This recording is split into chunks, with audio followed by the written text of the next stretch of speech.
Muy bien, queridos, estamos una vez más esta noche aquí para estudiar la palabra de Dios. Y un cariñoso saludo a todos los amigos, las personas que en diferentes lugares del país, del mundo, a través del internet, están recibiendo también la palabra de Dios en su corazón. Hay una pregunta que todos nos hacemos desde que somos niños. ¿Dónde vive Dios? ¿Dónde es la casa de Dios? ¿Dónde habita Dios? Todas las noches voy a leer algunos versículos de la Biblia que tienen que ver con el tema del santuario, pero después voy a tomar el tema para ver cómo el tema del santuario tiene implicaciones en la vida diaria de las personas. El primer texto que quiero leer esta noche está aquí en el primer libro de Reyes, capítulo 8, versículo 49. Dice así, es una oración, dice así: Tú oirás en los cielos, en el lugar de tu morada, su oración y su súplica, y les harás justicia. Después de leer este texto, quiero preguntarles, ¿dónde vive Dios? Dice, tú oirás su oración en el cielo, lugar de tu morada, donde habitas tú. Evidentemente, Dios habita en el cielo. Eso todos lo sabemos desde pequeñitos, ¿no? Miramos al cielo, Dios, el Padre nuestro dice, Padre nuestro que estás en los cielos. Y el Señor Jesucristo nos enseñó esa oración, que Dios está en los cielos. Ahora viene la segunda pregunta. ¿Y en qué lugar del cielo? Porque los cielos son inmensos. ¿En qué lugar del cielo vive Dios? Y ahí quiero leerles el segundo texto de esta noche. Apocalipsis, capítulo 15, versículo 5, dice así. Después de estas cosas miré, y he aquí fue abierto en el cielo el templo del tabernáculo del testimonio. Después de estas cosas miré, y he aquí fue abierto en el cielo el templo del tabernáculo del testimonio. Y ahí el profeta Juan vio un trono dentro del templo, dentro del tabernáculo, dentro del santuario. Durante la semana voy a usar mucho la palabra santuario.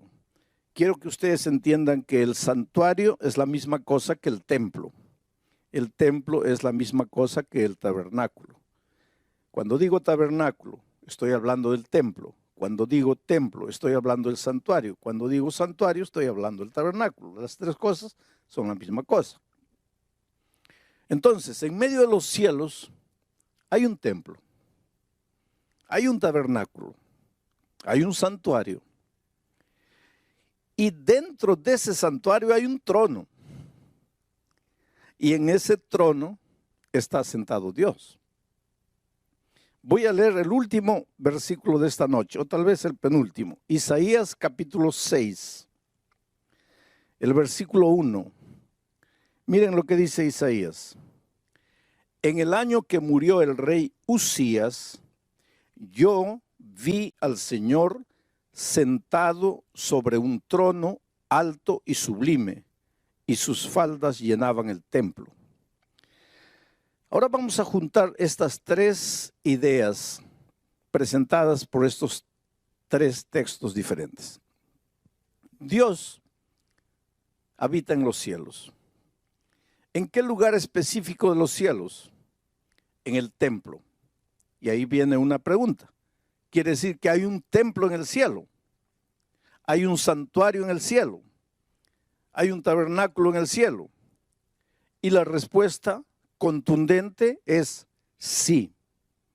Hay un santuario, hay un templo, hay un tabernáculo en el cielo y dentro de ese santuario hay un trono. Y en ese trono se sienta Dios. Ahora tú puedes decir así, pero parece cosa de niño. ¿Cómo que en medio del cielo va a haber un templo? no debería haber que decir, no sería necesario que haya. Dios no necesita un santuario, un trono para sentarse, para ser Dios. No, Él no necesita.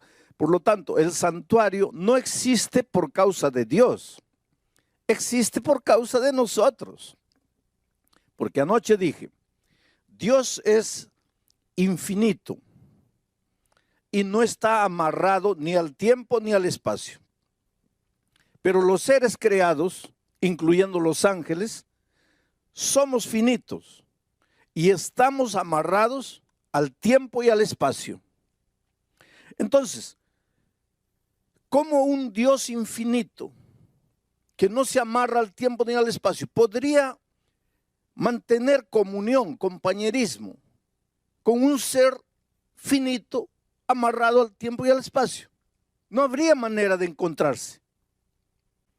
Pero como Dios lo que más quiere es vivir con sus hijos, porque Dios te ama, tú eres precioso para Dios. Jamás pienses que Dios te deja, que Dios no se preocupa por ti. Entonces, como Dios te ama y quiere mantener comunión contigo, compañerismo contigo, quiere caminar contigo, andar contigo,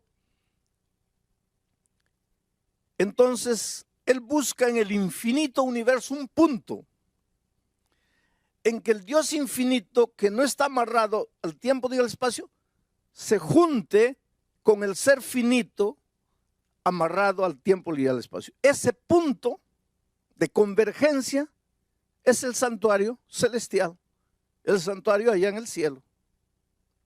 Y ahora, Juan, al escribir el Apocalipsis, dice que dentro de ese santuario hay un trono. Y Isaías dice, y yo vi a Dios sentado en su trono en el año que murió el rey Usías. Esto es interesante. ¿Sabes por qué? Usías fue un rey que murió con lepra, leproso. Y en aquellos tiempos la lepra era una cosa vergonzosa, una cosa terrible, sinónimo de pecado. El rey Usías murió leproso por su rebeldía, por su atrevimiento, por su pecado contra Dios. Murió leproso. Ahora imagínense toda la nación de Israel, sabiendo que las naciones vecinas sabían que Israel relacionaba la lepra con pecado. ¿Cómo se sentían todos los habitantes de Israel sabiendo que su rey había muerto leproso?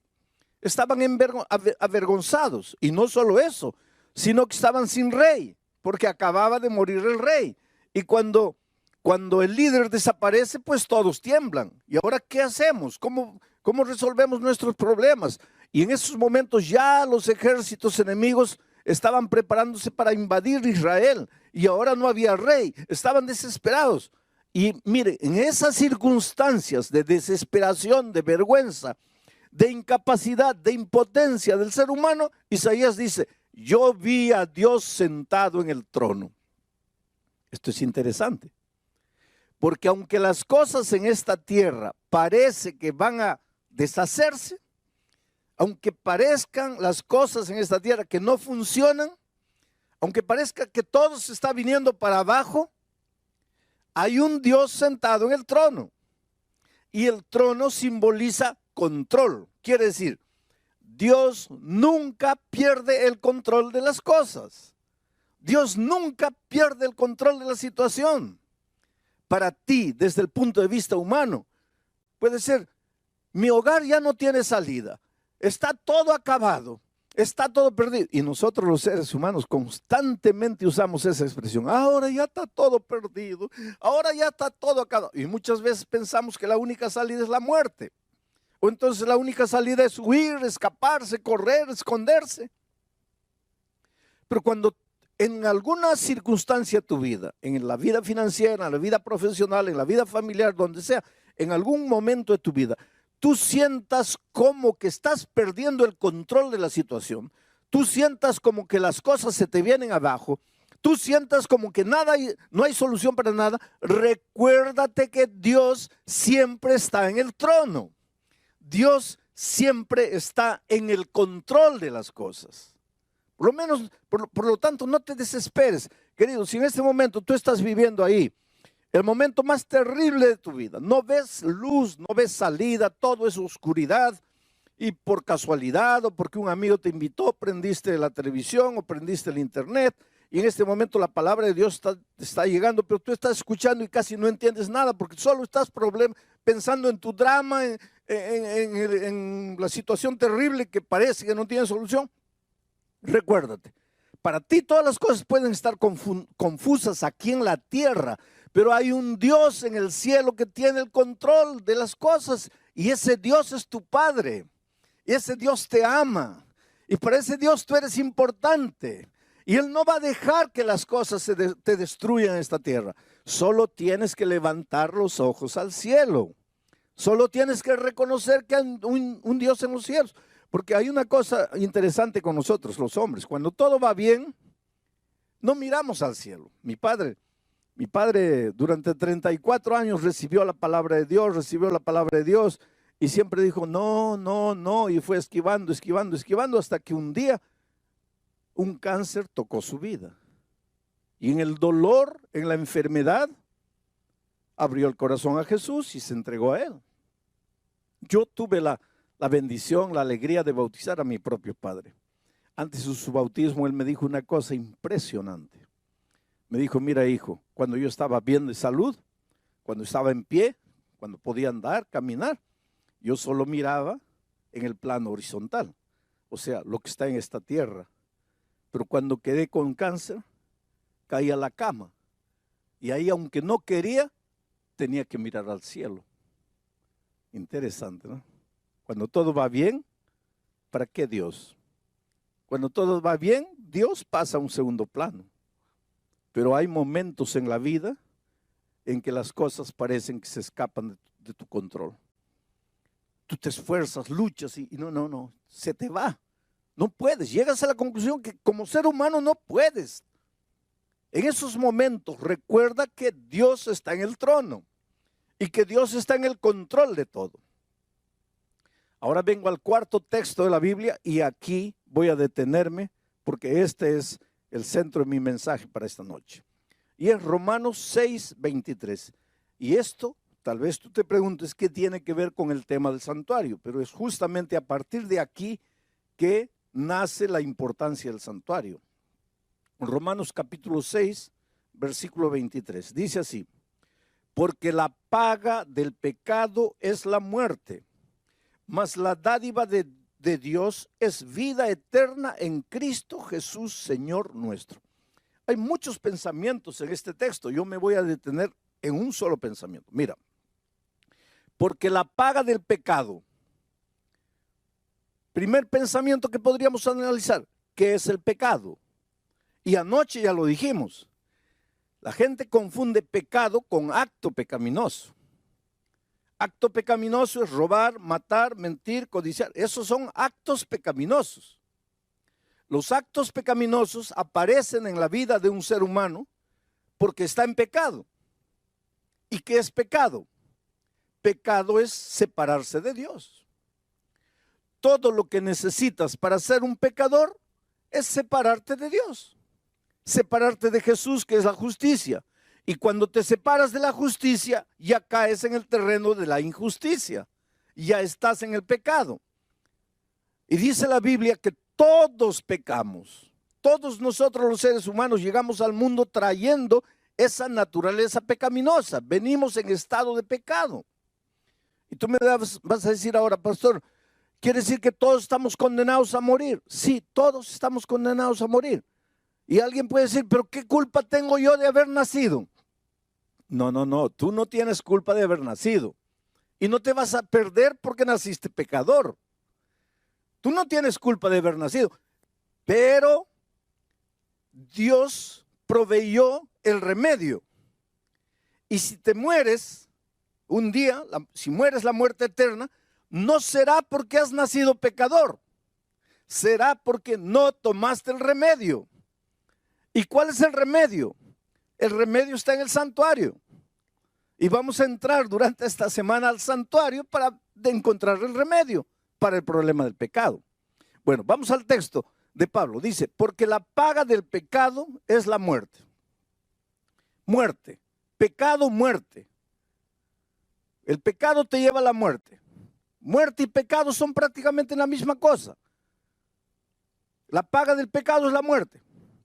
Pero la dádiva de Dios es vida eterna. Dios, vida. Pecado, muerte. Dios, vida. Y esa vida la tenemos en Cristo Jesús. Y no es Cristo Jesús, punto, sino en Cristo Jesús, Señor nuestro. Ese es el asunto y ahí vamos a concentrarnos esta noche para entender la importancia del tema del santuario que vamos a ir trabajando durante la semana. Mucha gente tiene una idea equivocada de la muerte como paga del pecado. Tal vez porque nosotros tenemos una frase que dice así: el que la hace la paga. Entonces de ahí, de esa frase, el que la hace la paga, en nuestra mente surge: si peco, Dios me mata. Si peco, Dios me da la muerte. Si peco, Dios me castiga con la muerte. Porque el que la hace, la paga. Y ahora viene Pablo y dice: porque la paga del pecado es la muerte. Entonces mucha gente vive con miedo de Dios. Y mucha gente vive con miedo de pecar. Porque dice: si peco, muero. Porque el que la hace, la paga. Si desobedezco, muero. Porque la paga del pecado es la muerte. Pero no tienen una idea correcta de Dios. Entonces mucha gente piensa así: Dios es un Dios que está allá, y ahora yo dije que está sentado en su trono. Entonces mucha gente piensa: Dios está sentado en su trono con la muerte en la mano. A ver, ¿quién peca allá en la tierra? Al que pecó, muerte. Pecó, muerte. Se equivocó, muerte. Porque la paga del pecado es la muerte. Pero eso no es verdad. En primer lugar, hay que entender que Pablo no hablaba español. Pablo hablaba griego. Y cuando Pablo escribió la epístola a los romanos, no la escribió en español, la escribió en griego. Y fue necesario que la Biblia fuese traducida de los idiomas originales al español para que nosotros que no hablamos griego podamos entender. Y el griego es un idioma abundante. Por ejemplo, para la palabra amor, en griego hay 5 palabras diferentes. Pero en español, para la palabra amor, solo tenemos 1. Por eso nosotros, el ser humano, ama a la esposa, ama la comida, ama al gato, ama al loro, ama todo, porque solo tenemos la palabra amor. Pero en griego no, en griego para amor a Dios es una palabra, amor a la esposa es otra palabra, amor al hijo es otra palabra, amor entre hermanos es otra palabra, porque el griego es un idioma abundante. Entonces, mira, esta palabra, porque la paga del pecado es la muerte, podría ser traducida como: porque el resultado del pecado es la muerte. O como: porque la consecuencia del pecado es la muerte. A mí me gusta la traducción que presenta este texto así: porque el resultado del pecado es la muerte. El resultado del pecado es la muerte. Porque si tú piensas así, porque la paga del pecado es la muerte, ¿qué vas a pensar? Que la muerte es un castigo divino. Pero si tú ves el texto como el resultado del pecado, la muerte, no tiene nada que ver Dios con la muerte. Y ahora quiero que entiendas una cosa. Mira, Dios es vida. Dios no es muerte. Jesucristo dijo: yo soy el camino, la verdad y la vida. Jesús es la vida. Él dijo: yo he venido para que todos tengan vida y la tengan en abundancia. Juan dice: el que tiene al Hijo tiene la vida. El que no tiene al Hijo de Dios no tiene la vida. Por lo tanto, aquí está Jesucristo. Y este es el territorio de la vida. ¿Ah? Aquí del otro lado está el Señor de la muerte, el enemigo de Jesús. Y aquí está el territorio de la muerte. Vida y muerte no pueden andar juntas. Porque ¿qué cosa es la muerte? La ausencia de la vida. ¿Y qué es la vida? La ausencia de la muerte. Donde hay muerte no hay vida. Si Cristo es vida, si Dios es vida, ¿cómo te va a dar la muerte? para darte la muerte, Él tendría que tener muerte. Pero Él es Dios, vida. En la vida no hay muerte. ¿Cómo es que te va a dar la muerte? ¿Cómo es que te va a castigar con la muerte? Porque para darte alguna cosa, Él tendría que tenerla. Pero Él es vida, Él no tiene muerte. Entonces, ¿qué es lo que está diciendo Pablo cuando dice, porque la consecuencia del pecado es la muerte? Porque el resultado del pecado es la muerte. Lo que Él está diciendo es lo siguiente, que si tú estás en Cristo, estás en la vida, estás vivo, porque estás en el territorio de la vida, porque Cristo es vida. Pero si Jesús es la vida y yo me separo de Jesús, ¿de quién me estoy separando? De la vida.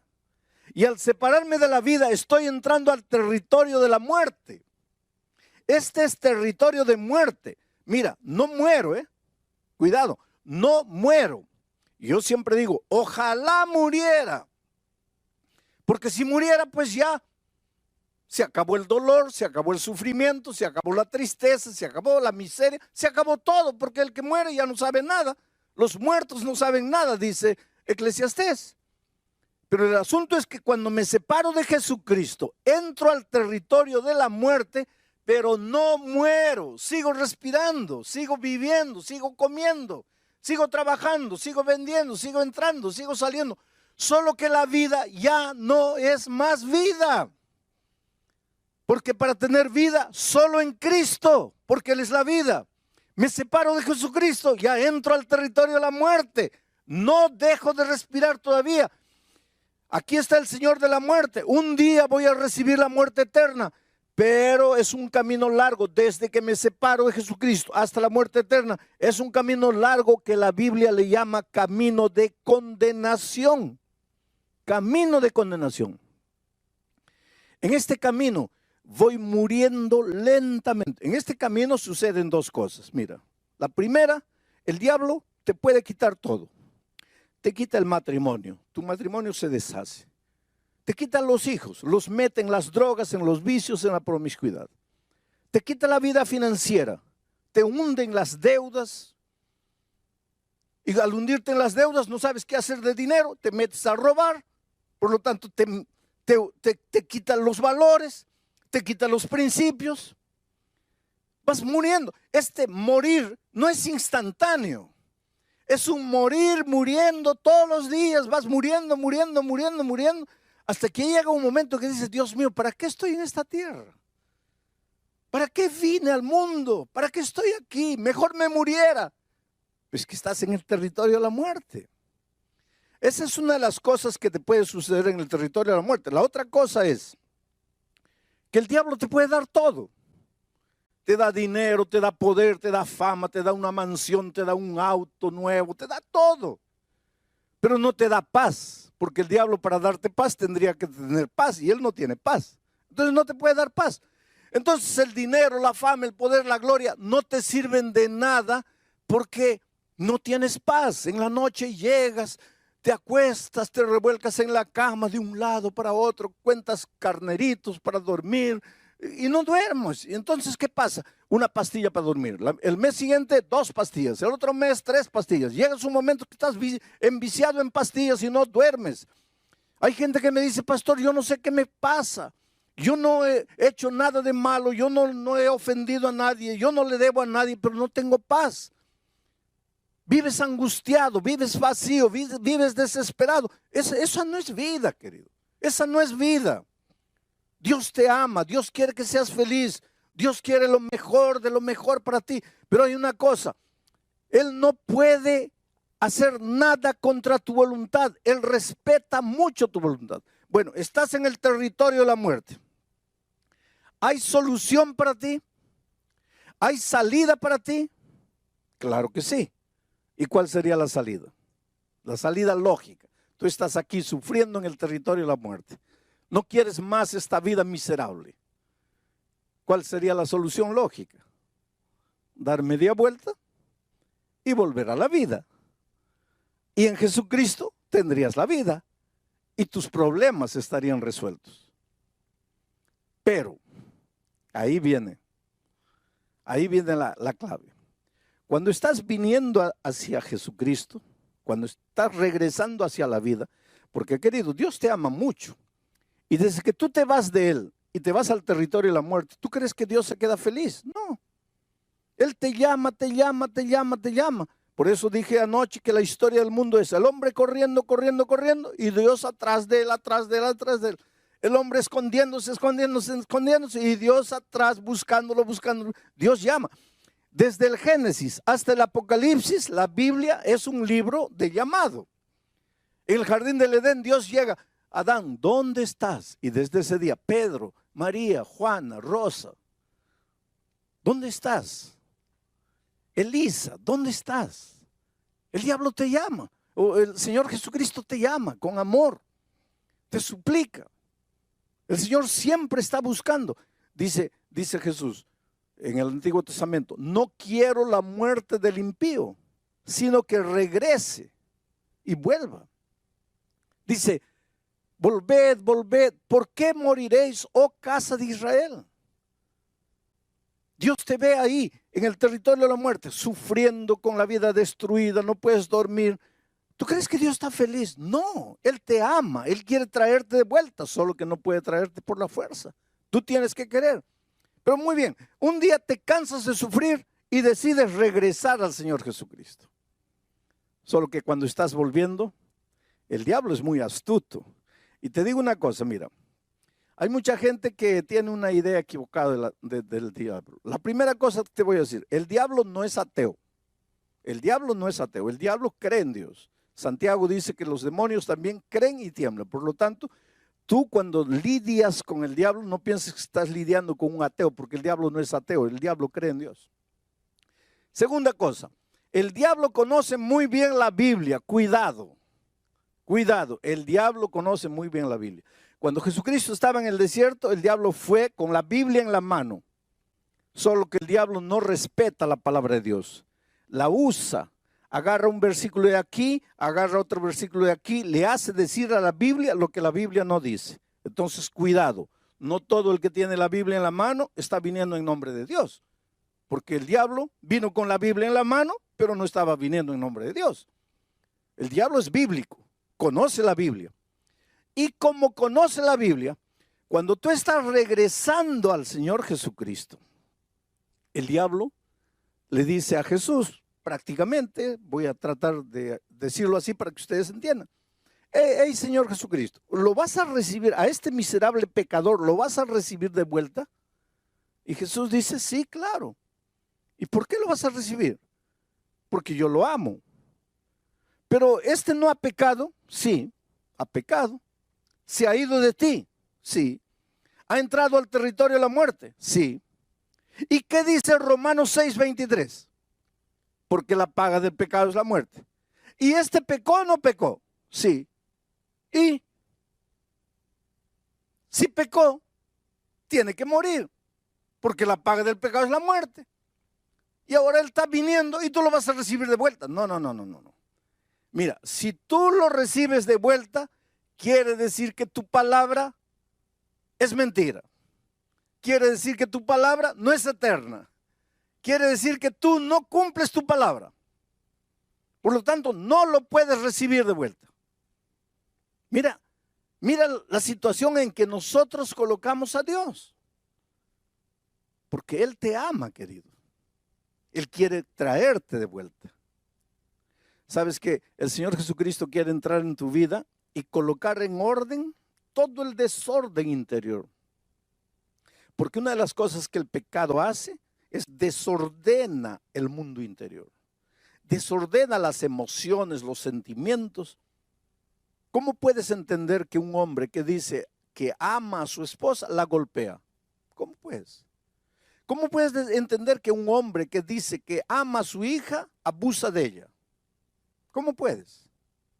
¿Cómo puedes entender que un hombre que dice que ama a su familia gasta el dinero en bebida, en vicios? ¿Cómo puedes? Es que cuando el pecado entra en tu vida, o cuando tú entras al territorio del pecado, cuando caes en la mano del enemigo de Dios, Él desordena tus sentimientos. Tú no te das cuenta de lo que estás haciendo, pero te estás destruyendo a ti y estás destruyendo a las personas que más amas. Entonces, El Señor quiere ordenar tu vida, quiere calmar tus sentimientos, quiere enseñarte el camino de la verdad, el camino de la felicidad. Solo que tú estás metido en un problema porque has pecado, te has venido aquí y ahora el diablo dice, no, Señor, si se ha venido, tiene que morir. Pues ahí entra la persona maravillosa de Jesucristo. Porque Jesucristo dice así, está bien, Él pecó y tiene que morir. Ya, porque el resultado del pecado es la muerte. Y Él se apartó, tiene que morir. Pero yo lo amo. Yo lo amo. Sí, pero Él pecó.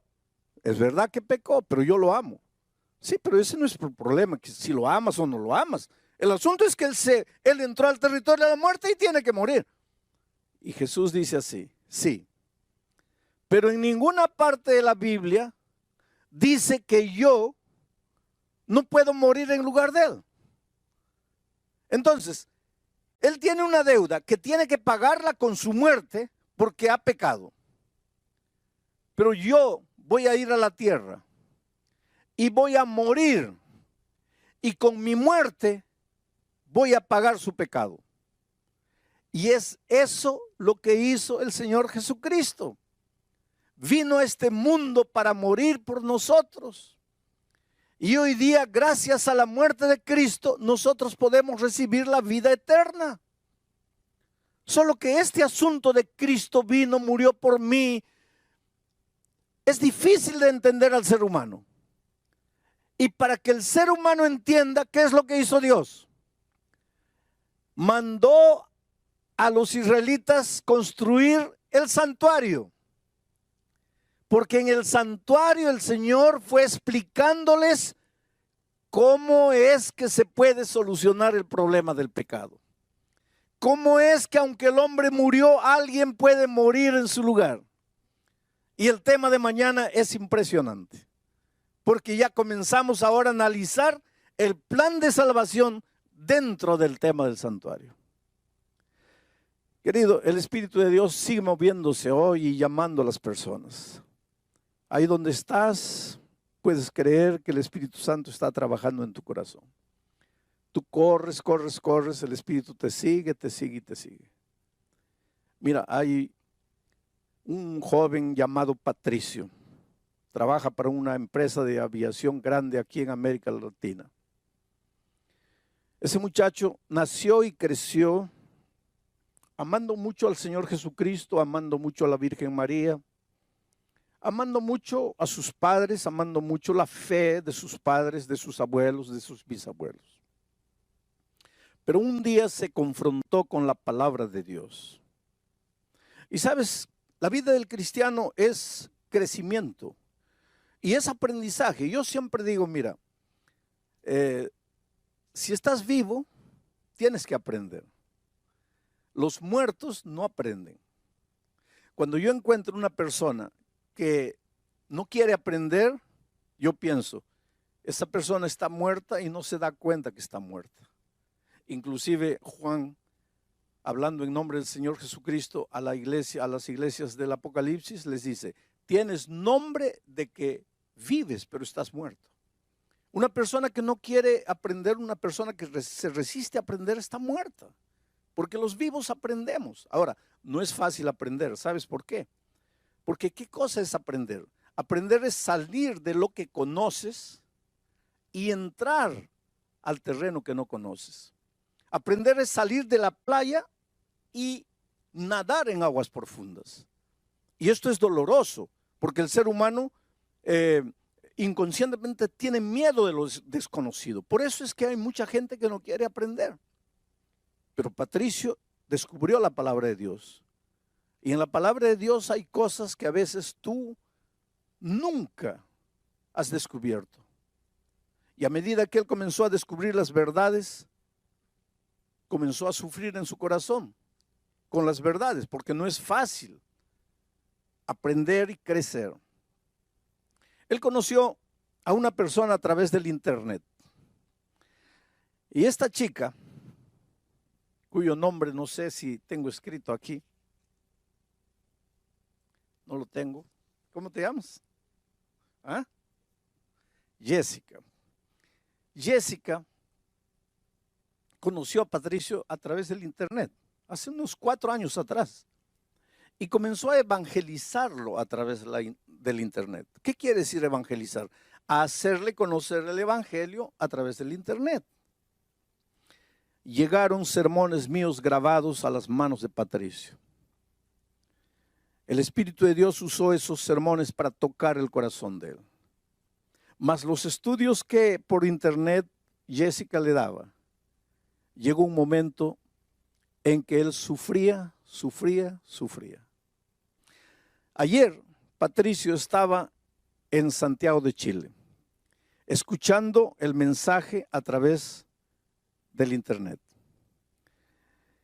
Después del mensaje, él asistió a las preguntas y respuestas de entrevistas que me hacen después del mensaje. Y en una de esas respuestas, o en una de esas preguntas me preguntaron, ¿cuál es el lugar de los sentimientos en la vida cristiana? Porque Patricio estaba sufriendo. Él decía, mi cabeza ya entendió el mensaje, pero es que mi corazón todavía no siente. Mi cabeza ya comprendió todo. Yo racionalmente sé que este es el camino que Dios quiere para mí, que yo debería bautizarme y nacer de nuevo, pero mi corazón no siente. Y anoche yo en la respuesta dije, mire, no le hagas mucho caso a tus sentimientos, porque después de la entrada del pecado al mundo, los sentimientos son a veces engañadores. Y esa fue la respuesta que Patricio necesitaba en su vida. ¿Sabes que Patricio tomó esta mañana el avión de Santiago de Chile y se vino para aquí a Lima? Y acaba de llegar. Y Patricio en este momento entra al tanque del bautismo para sellar su pacto de amor con Cristo. Para decirle, Señor Jesucristo, yo acepto tu amor, yo acepto lo que hiciste por mí en la cruz del Calvario. Yo me entrego aquí, a ti. Y ahí está Patricio. En este momento, Patricio, quiero que me mires así. Tu vida ha sido una vida de búsqueda. Eres un hombre sincero, eres un hombre honesto. Encontraste la palabra de Dios. Sufriste al principio con las verdades que descubrías. Pero tu honestidad, tu sinceridad te llevó a aceptar el mensaje. Hasta anoche habías aceptado todo racionalmente, pero tú dices, mi corazón no sentía. Sin embargo, Dios usó el programa de anoche para llegar a tu corazón y mostrarte que las decisiones no se toman necesariamente llevado por las emociones, sino por las convicciones que el Espíritu coloca en la mente de la persona. Y tomaste el avión y viniste aquí. En este momento tu corazón está alegre y triste. Alegre porque estás naciendo de nuevo. Medio triste porque yo sé que en el fondo hubieras querido que tu madre mirara tu bautismo. Pero tu madre todavía no tiene condiciones de entender lo que tú estás haciendo. Y tú, para ahorrar el sufrimiento, no le dijiste que estás aquí para bautizarte. Pero este es un día extraordinario. Toda tu vida pasada queda borrada. Y para que de aquí para adelante vivas una vida victoriosa en Cristo, por tu fe, el pastor Bill Quispe, como ministro del Evangelio, por el mandato divino, te bautiza en nombre del Padre, del Hijo y del Espíritu Santo. Amén.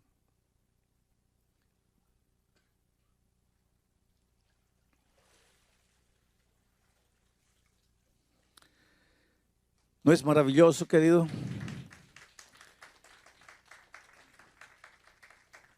Qué escena linda, ¿no es cierto?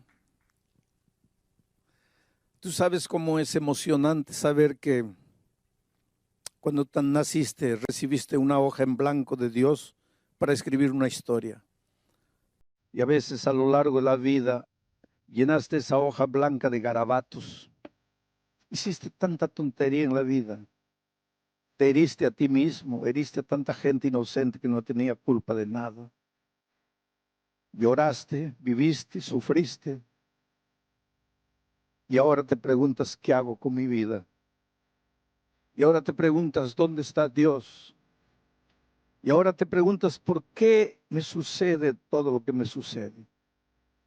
Y ahora en las noches oscuras de tu vida lloras tu soledad, tu tristeza, tu derrota.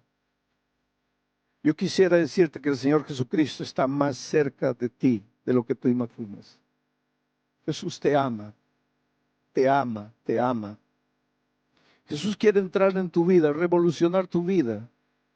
Quiere colocar tus sentimientos, tus emociones, tus pensamientos en orden. Pero no puede hacerlo si tú no aceptas. No puede hacerlo si tú no te entregas. Es que, pastor, pequé tanto. ¿Cómo Dios puede perdonarme? Yo no entiendo cómo Dios te puede perdonar, porque yo no entiendo cómo Dios me perdona a mí. Una cosa sé. Él no puede hacer nada por ti si tú no quieres. En este momento, entrégate al Señor Jesucristo. Ábrele el corazón a Él. Dile, Señor, no puedo más. He luchado solo, he corrido solo, he intentado solo. Solo me he herido, solo me he hecho sangrar. Estoy aquí derrotado. Te necesito en mi vida. Reconstruye mi vida, reconstruye mi familia. Hazme de nuevo. ¿Qué harás? ¿Qué harás con la invitación del Señor Jesucristo? ¿Seguirás caminando, seguirás peregrinando en el territorio de la condenación? ¿O darás media vuelta y correrás a los brazos de Jesús? La respuesta es solo tuya, solo tuya. Jesús te puede llamar, te puede invitar, te puede encontrar, te puede buscar, pero no te puede traer por la fuerza. Tú tienes que tomar la decisión.